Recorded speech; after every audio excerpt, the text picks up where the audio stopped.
فإذا محاضرة هذا اليوم this session will be spent on oral physiology.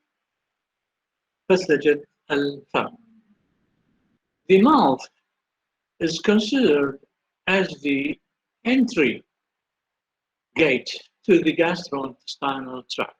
الفم يعتبر هو المدخل، البوابة التي ندخل منها إلى الجهاز الهضمي. ماذا يحتوي الماوث؟ يحتوي على teeth، علاقتها بالdigestion. ما علاقة التيث بالdigestion؟ To cut the food into small particles and grinding هو الطحن. So the teeth will cut these food materials into small particles and grind them into fine particles. This is to enhance or to make it easy for the small bowel to absorb these nutrient materials. فهذه فائدة الأسنان، أن تقطع وتطحن المواد الغذائية وتحولها إلى جزيئات صغيرة جدا بحيث يمكن هضمها أولا ثم امتصاصها بعد ذلك من قبل الأمعاء الدقيقة. ما فائدة اللسان؟ اللسان في عملية البلع مهم جدا. عملية البلع تسمى بالإنجليزية swallowing. تنشطر، ممكن أن تنقسم إلى جزئين، جزء voluntary وجزء آخر involuntary. الجزء الvoluntary هو الذي يحصل في البداية بعد أن تكون الأسنان قد قطعت وسحقت الطعام to small particles. اللسان يقلب ويدور هذه الفود materials ويمزجها مع اللعاب، مع السلايفا to make it soft and to make it compact. يجعلها لينة، خاصة إذا كانت مواد صلبة مثلا الخبز والرز وإلى آخره من المواد الصلبة. هذه تحتاج إلى، بعد أن تحول إلى جزيئات صغيرة، تحتاج إلى ترطيب، تسهيل عملية البلع. فاللسان يقلب هذه المواد يمينا وشمالا ويمزجها مع اللعاب. بعد هذه العملية تحصل عملية الكومباكت، يرص هذه المواد إلى بعضها لتشكل ما يسمى باللقمة، بولس. هذا البولس يدفعها اللسان. لو تنظر إلى هذا الشكل، هذا هو الأورال كافيتي باللسان، والبولس تكون فوق اللسان على شكل كرة صغيرة. يرتفع اللسان إلى أعلى فيدفعها إلى الخلف إلى البلعوم. هذه منطقة البلعوم. هذا العمل إرادي، حركة اللسان حركة إرادية تخضع للسيطرة. حال وصول البولس إلى البلعوم ومع تماس البولس مع التونسلز، مع اللوزتين and the area around the tonsils، المنطقة حول اللوزتين، هناك تبدأ عملية أخرى وهي involuntary part of the swallowing process، الجزء الغير إرادي من عملية البلع. هنا حال وصول البولس هنا ما ممكن استرجاعها، لأنه راح تكون في عمل لا إرادي غير مسيطر عليه لحد ما تكون فوق اللسان. وفي الفم ممكن استخراجها وممكن استرجاعها. أما حال وصولها إلى منطقة اللوزتين وما حولها يتحول الفعل إلى لا إرادي involuntary، وهنا لا يمكن استرجاعه. الفعل هذا اللا إرادي يصاحبه أفعال انعكاسية، أفعال انعكاسية أيضا لا إرادية لا تخضع للسيطرة. منها أولاً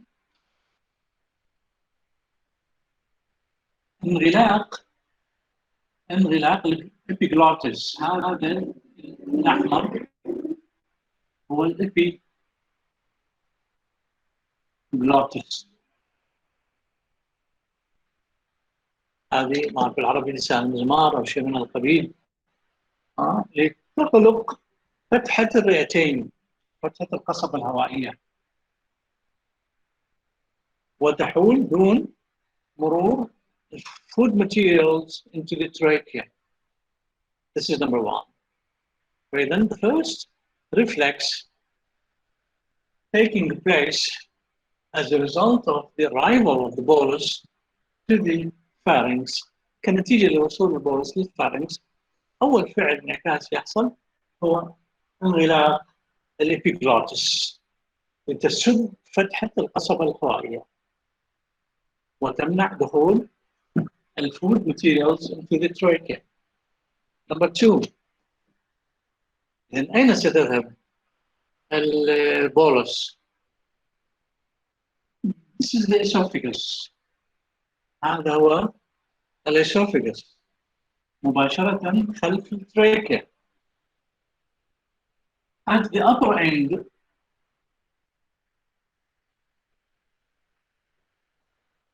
upper end of the esophagus, there is a thickening of the muscle wall of the esophagus. المسلز at the upper esophageal end will be thickened، تكون ثخينة في الجزء العلوي من الاسوفاجس. اوكي، لتشكل ما يسمى بالمسرة. مسرة يعني sphincter بالإنجليزية. This sphincter is tonically closed. هذا السفنكتر هو مغلق بشكل دائمي ومستمر. لماذا؟ حتى لا يدخل الهواء، لأن هذه الفارنكس هو فتحة مشتركة لكل من القصبة الهوائية والإسوفاجس. فإذا ما كانت هذه المسرة موجودة والإسوفاجس مغلق، فممكن الهواء أن يدخل إلى القصبة الهوائية وإلى الإسوفاجس، وهذا غير محبذ ولا يمكن أن يحصل، لأن المعدة ستمتلئ بالهواء وتنتفخ وتسبب ألم. فإذا at the upper esophageal end there is a thickened muscle that's called as the upper esophageal sphincter. يسمى مسرة في أعلى الإسوفاجس. This sphincter is tonically closed، مغلق بشكل دائم unless at the time of arrival of the bolus to the pharynx. من تصل إلى الفارنكس bolus، المنعكس الأول هو انغلاق الإبيجلوتس تسد القصبة الهوائية. المنعكس الثاني second reflex is relaxation of the upper esophageal sphincter. ترتخي هذه المسرة في أعلى الإسوفاجس لتسمح بمرور أو دخول البولس into the esophagus. Okay. After that, the bolus now is in the esophagus. اللقمة الآن في الإسوفاجس. اللقمة أكبر مما يعديها قطر الإسوفاجس. فماذا سيحصل في الإسوفاجس عندما تدخل فيه اللقمة؟ البولس to be stretched. the wall of the esophagus will be stretched. This stretching of the muscle in the wall of the esophagus will initiate a local reflex. الآن منعكس محلي في نفس المكان نتيجة stretching of the muscles of the esophagus بسبب دخول البورس في الستريت، وهذا يحفز منعكس. These muscles, the straight muscles will be contracting. ستتخلص، تعود إلى وضعها الطبيعي. ماذا يحصل هنا؟ تندفع البورس من مكان إلى المكان الذي يليه في الاسوفيجس. والمكان الذي يليه الآن أيضا عانى من نفس المشكلة، وهي توسع والمسلز be stretched then to be contracting. وهكذا يستمر هذا المنعكس اللوكال بين stretching contraction تندفع البورس إلى مكان أبعد، stretching contraction دفعت إلى مكان أوضح، وهكذا يستمر هذا المنعكس بأن يدفع البورس down the whole length of the esophagus.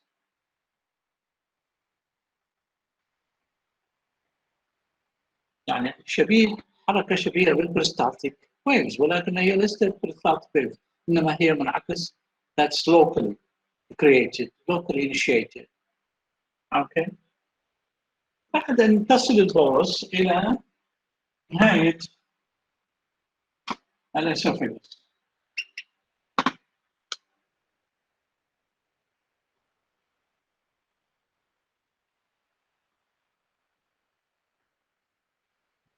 ستقابل هناك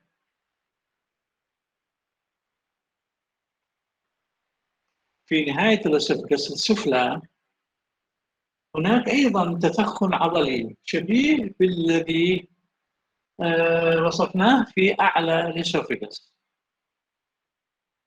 وهذا يسمى lower esophageal sphincter.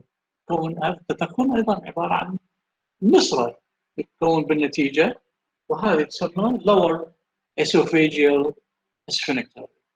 That is again tonically closed. هذا يعني مؤكد غلقه أكثر من الأعلى. لماذا؟ لأن هذا يحرس الاسوفيجس دون رجوع مكونات المعدة إلى الاسوفيجس. المعدة ماذا فيها؟ hydrochloric acid. Hydrochloric acid is highly concentrated in the stomach. يعني أول ما يفرز حامض الهيدروكلوريك في المعدة، ال pH لهذا الحامض هي عبارة عن 2 فقط. It is highly acidic. ولكن عندما يمتزج بالميوكس وبالother contents of the stomach تنخفض ال pH إلى 4 3.5 4، وهي الأوبتيمال pH لفعل الخمائر مع المعدة. أوكي؟ ولكن لا زالت هذه ال pH highly acidic still، وممكن أن تؤذي الاسوفيجس إذا رجعت إلى الاسوفيجس. والناس اللي تعاني من ما يسمى بالهارت بيرن، الحرقة هذه التي يشعرها البعض في الصدر، في أسفل الصدر، هي سببها شنو؟ رجوع بعض مكونات محتويات المعدة إلى الاسوفيجس عبر هذا اللور اسوفيجيال سفنكتر، مما يسبب rotation of the lower esophageal end وتسبب الحرق. نحن لسنا بصدد الهارت بيرن، إنما نحن نستكمل نزول البورس بعد ما نزلت بالتدريج ووصلت إلى نهاية الاسوفيجس. وصولها هنا تكون initiate another reflex. هذا الريفلكس رقم 4 أصبح. الأول closure of the epiglottis to close the trachea. الثاني هو relaxation of the upper esophageal sphincter. الثالث هو local reflex of the esophageal muscles that will contract, stretch and contract. to push the bolus down the esophagus. الريفلكس رقم 4 هو relaxation of the lower esophageal sphincter. ارتخاء المسرى هذه التي تقع في النهاية السفلى للأسوفيجس حتى تسمح للبولس أن تمر إلى المعدة. This is the process of swallowing. هذه عملية البلع. مرة ثانية وباختصار شديد، عملية البلع تنقسم إلى جزئين. الجزء الأول voluntary يتمثل بحركة اللسان إلى أعلى وإلى الخلف ليدفع البولس into the pharynx في البلعوم. وصول البولس إلى البلعوم سيحدث فعل لا إرادي. عليه البولس هنا لا يمكن استرجاعها لأنها أصبحت خارج السيطرة. ما هي هذه الأفعال اللا إرادية والريفلكسز التي تنشأ من جراء وصول البولس إلى البلعوم؟ أولاً انغلاق الإبيجلوتس، تغلق التريكين حتى تمنع دخول البولس into the trachea. Number 2, relaxation of the upper esophageal sphincter. ارتخاء المسرى العليا للإسوفيجس. Number 3, هو local reflex of the esophageal muscles جراء stretching of the esophageal wall as a result of the presence of the bolus inside. To be straight and contracting, pushing the bolus downward, and so forth. The fourth reflex is relaxation of the lower esophageal reflex, the lower esophageal sphincter to allow the bolus to enter into the stomach. This is the process of swallowing. Now I have something to talk about the salivary glands. شيء عن الغدد اللعابية. What is the benefit, to start with, of the saliva? الغدد اللعابية, there are 3 pairs of salivary glands, 3 pairs of large salivary glands. The largest is called the parotid, that is present on both sides of the face, in front of the earlobe, أمام فص الأذن هذا في جانب الوجه, against the angle of the lower jaw. Okay, في هذا المكان تقع غدة الباروتيد gland, salivary gland, which is the largest.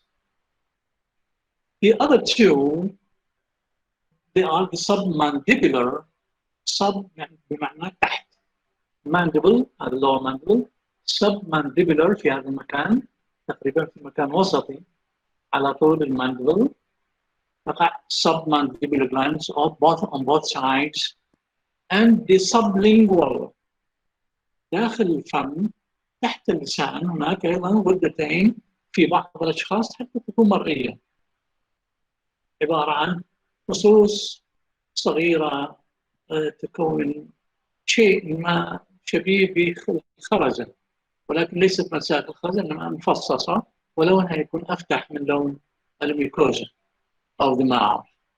Anyway, so these are the 3 pairs of salivary glands. The parotid, the largest on both sides of the face against the angle of the lower jaw and the earlobe. The submandibular and the sublingual, the smallest, the sublingual. Apart from these 3 pairs of large salivary glands, there are many salivary glands that are distributed in the mucosa of the oral cavity. ما عدا هذه ال3 أزواج من الغدد اللعابية الكبيرة نسبيا, هناك العدد الكبير من الغدد اللعابية منتشرة في بطانة الفم.